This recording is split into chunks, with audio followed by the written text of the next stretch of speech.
গল্পভেলার গল্প সফরে আপনাদের স্বাগত জানাই। আজ আপনাদের শোনাব শ্রী হিমাদ্রি কিশোর দাশগুপ্ত রচিত আসল গোয়েন্দা। কাচের দরজা ঠেলে লোকটা মহিতোষবাবুর ঘরে ঢুকতেই তিনি টেবিল থেকে তার দিকে মুখ তুলে অভ্যস্ত স্বরে বললেন, নতুন অ্যাকাউন্ট খুলবেন? সই মিলছে না?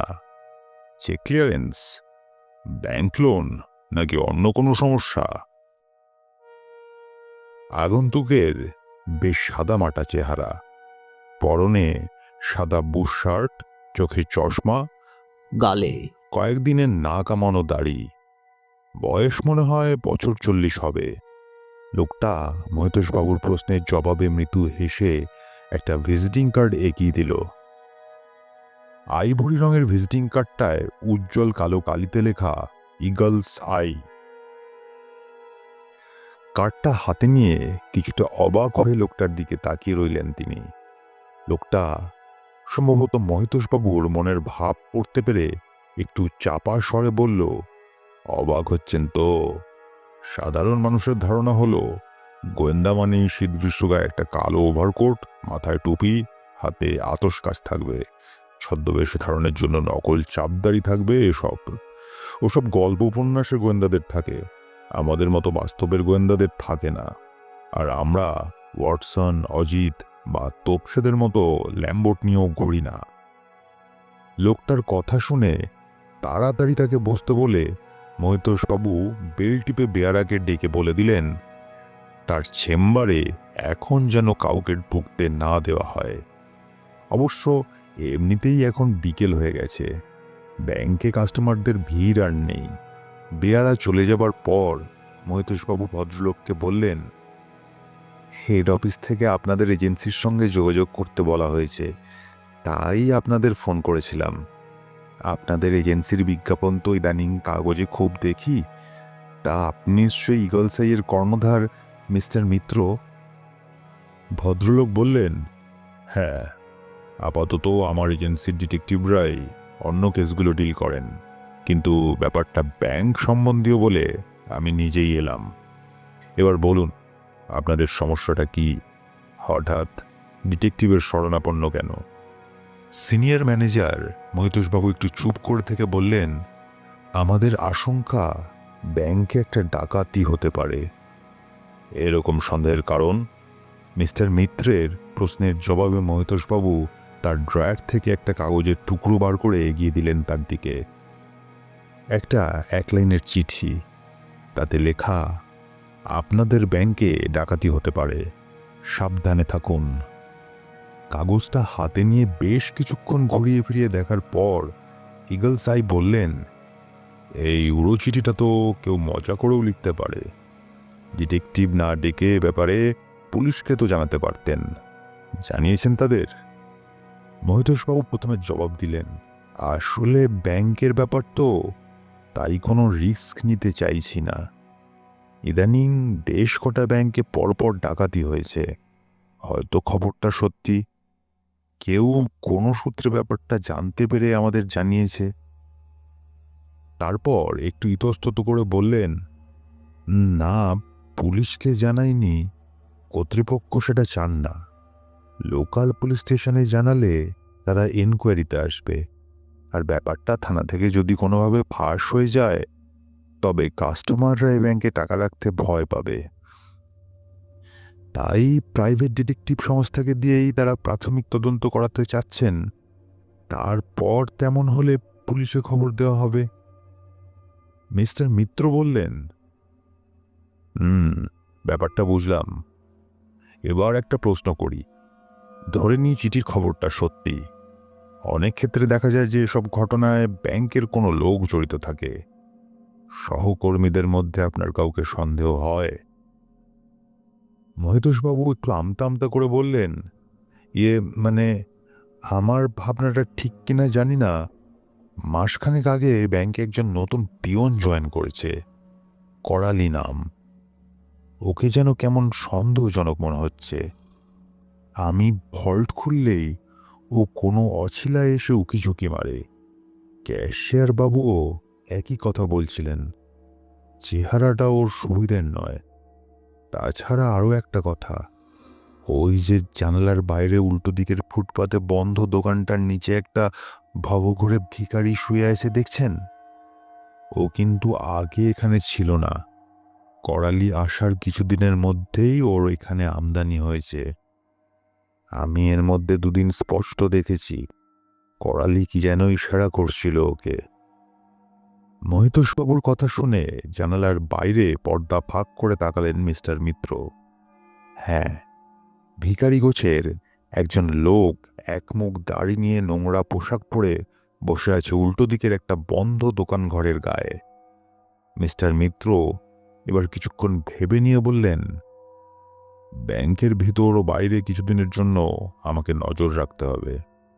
আপনি কি আমার জন্য এমন কোনো ব্যবস্থা করতে পারেন যাতে আমি কদিনের জন্য ব্যাংকের সর্বত্র, এমনকি ভল্টরুম পর্যন্ত যেতে পারি? মহিতোষবাবুও কিছুক্ষণ ভেবে নিয়ে বললেন, একটা ব্যবস্থা করতে পারি যদি আপনার আপত্তি না থাকে। আমাদের একজন সুইপারের প্রয়োজন। ওটা স্থানীয়ভাবেই নিয়োগ করা হয়। সে ভল্টরুমও পরিষ্কার করতে চায়। সঙ্গে অবশ্য আমি বা ক্যাশিয়ার বাবু থাকি। তার কথা শেষ হতে না হতেই মিস্টার মিত্র উৎফুল্লভাবে বললেন, আমি তো এরকমই কিছু চাচ্ছিলাম। আপত্তি থাকবে কেন? কাজের জন্য কত কিছু করতে হয়।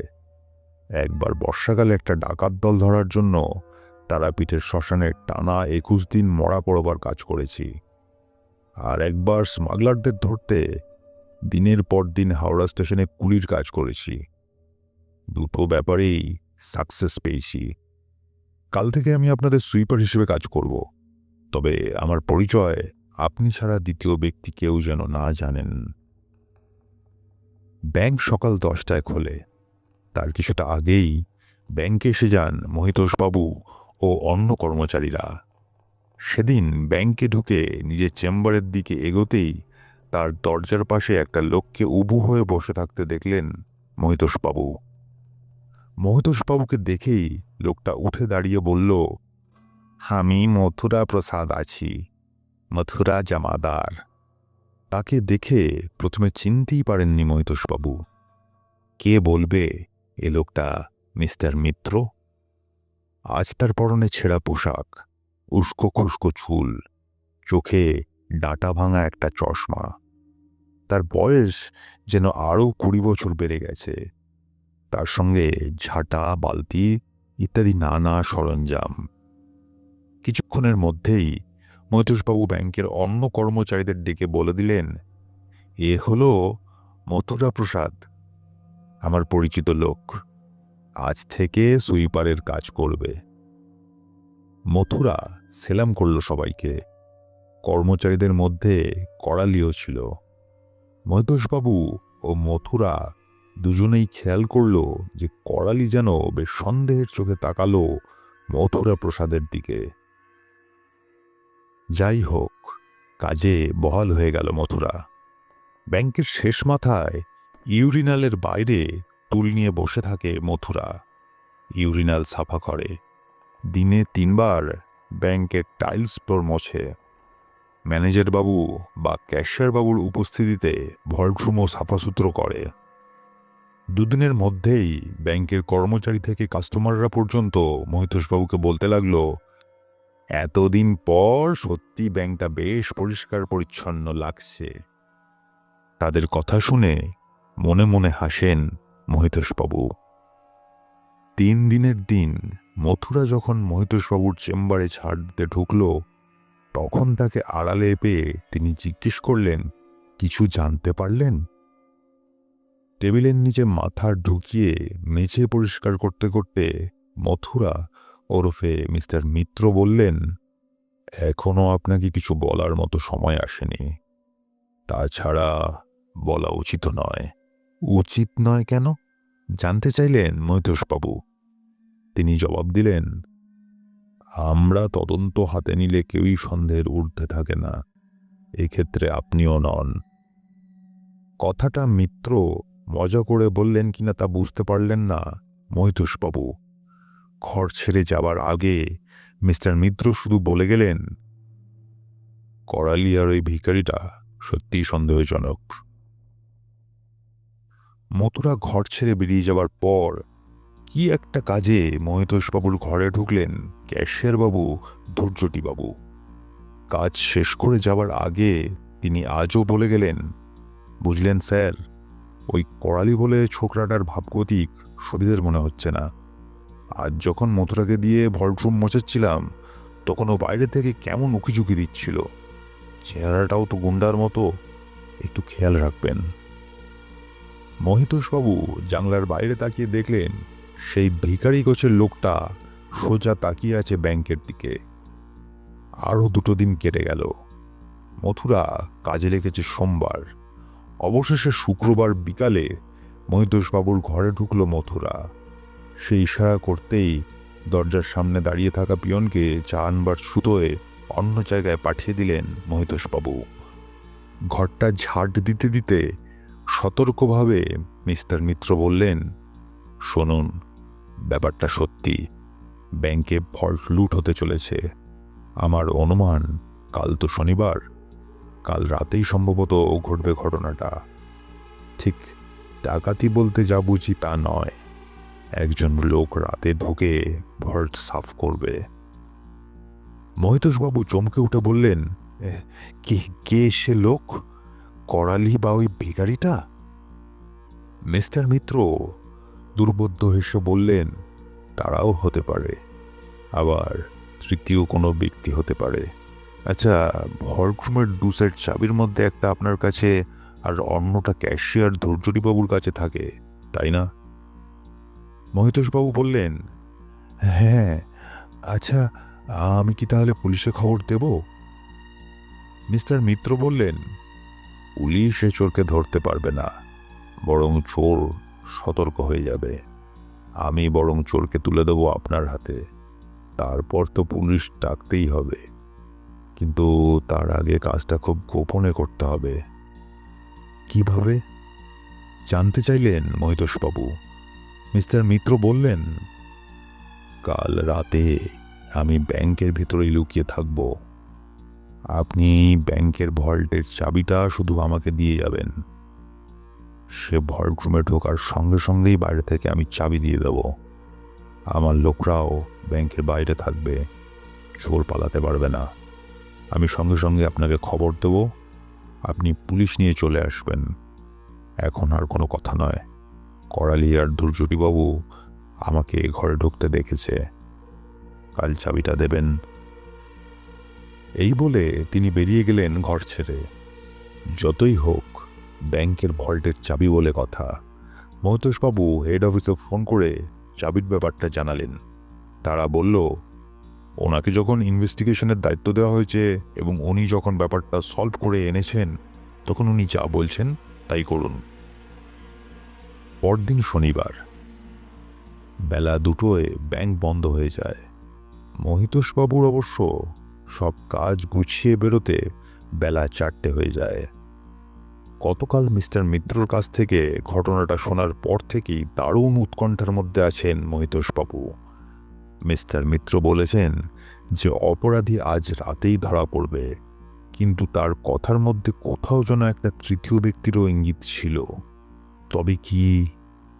একটা অন্য আশঙ্কা যেন ক্রমশই দানা বাঁধছে মহিতোষবাবুর মনে।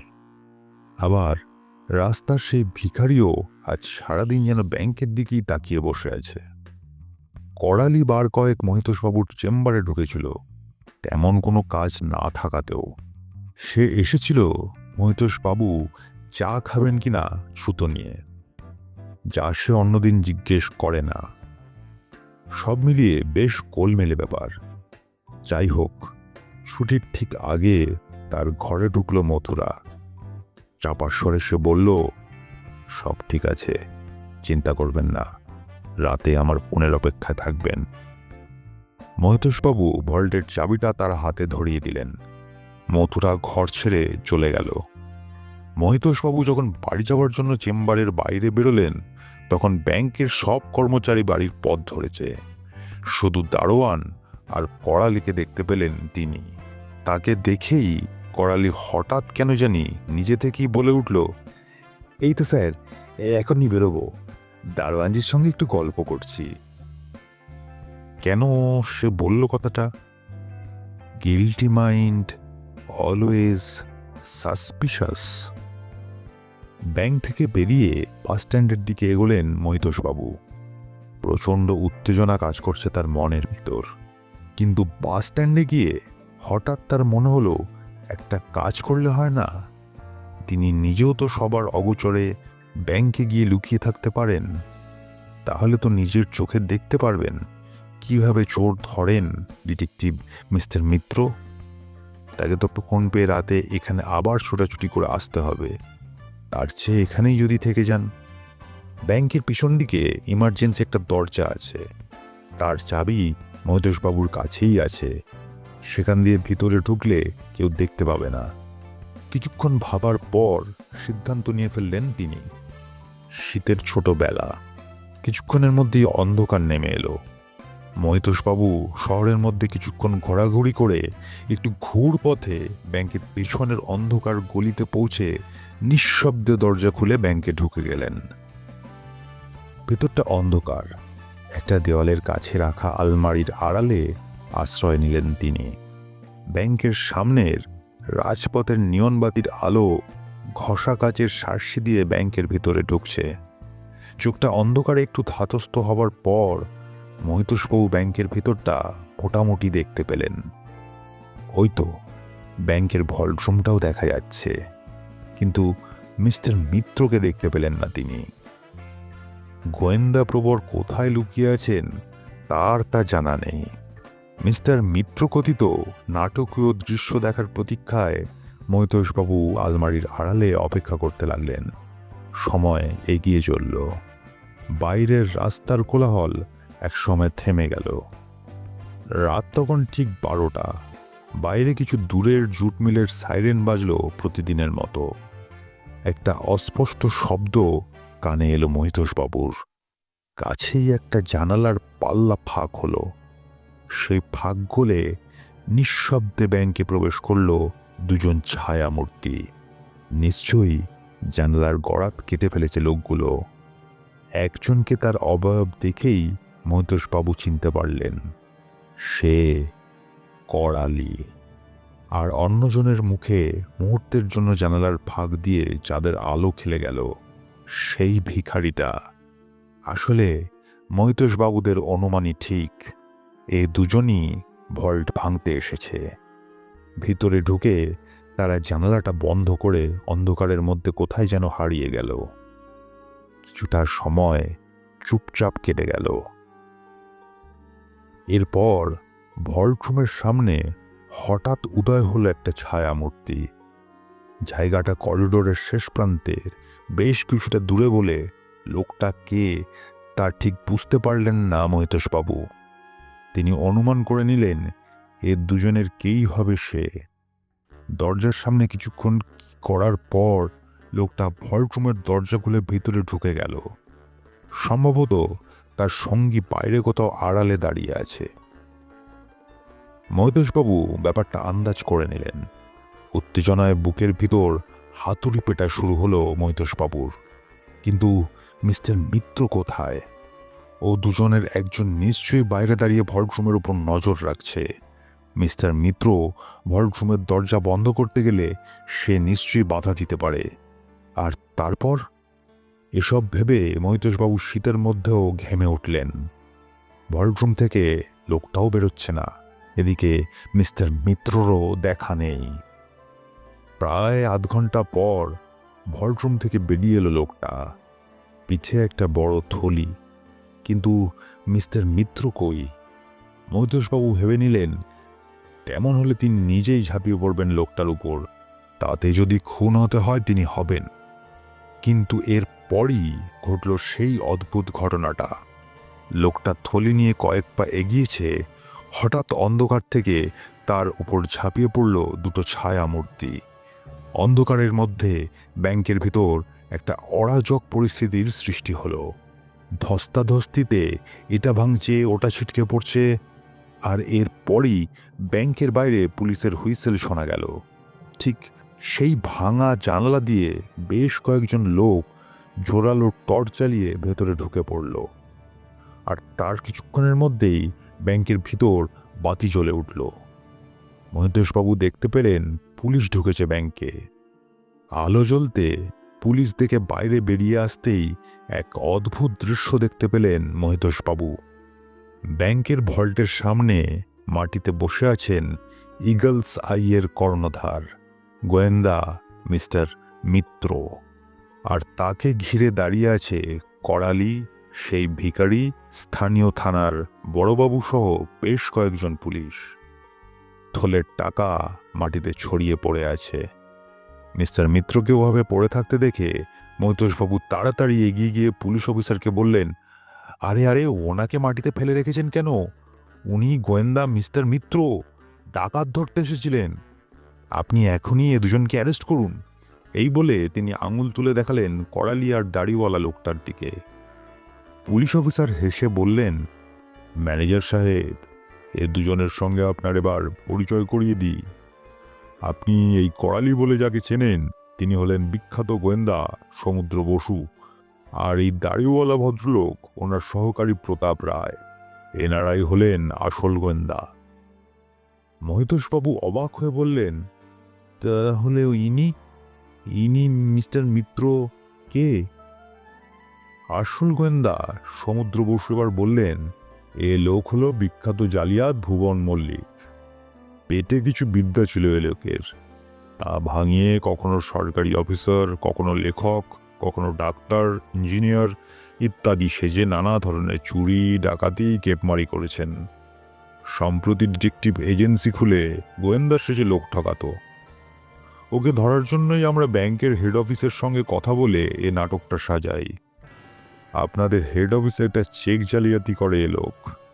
আপনাকে উড়োচিঠি দেওয়া, হেড অফিস থেকে ওর সঙ্গে যোগাযোগ করতে বলা, আমায় এই অফিসে পাঠানো, সবই সাজানো ব্যাপার। আমাদের ধারণা ছিল ব্যাংকে ঢোকার সুযোগ পেলে এ লোক নিজেই ভল্ট ভাঙবে। মহেন্দ্রবাবু আসল গোয়েন্দার কথা শুনে কিছুক্ষণ অবাক হয়ে তার দিকে তাকিয়ে থেকে বললেন, বুঝতে পেরেছি, আপনি আসল গোয়েন্দা, কারণ আপনার সহকারী আছে। গল্পের গোয়েন্দাদের যেমন সহকারী ছিল ওয়াটসন, অজিত, তোপসে। তারপর মাটিতে পড়ে থাকা নকল গোয়েন্দার দিকে তাকিয়ে বললেন, আপনার তো আবার ল্যাম্বোট লাগে না, তাই না? জব্বর ধোঁকা দিয়েছিলেন আমাকে। আসল গোয়েন্দা এরপর নকল গোয়েন্দাকে বললেন, নিন, এবার উঠে পড়ুন। এলেম থাকলে এবার জেলে গিয়ে জেলার সাজার চেষ্টা করবেন। শেষ হলো আজকের গল্প আসল গোয়েন্দা। আমাদের গল্প আপনাদের পছন্দ হলে অবশ্যই একটি লাইক দেবেন আর সাবস্ক্রাইব করে আমাদের সাথে থাকবেন। ধন্যবাদ।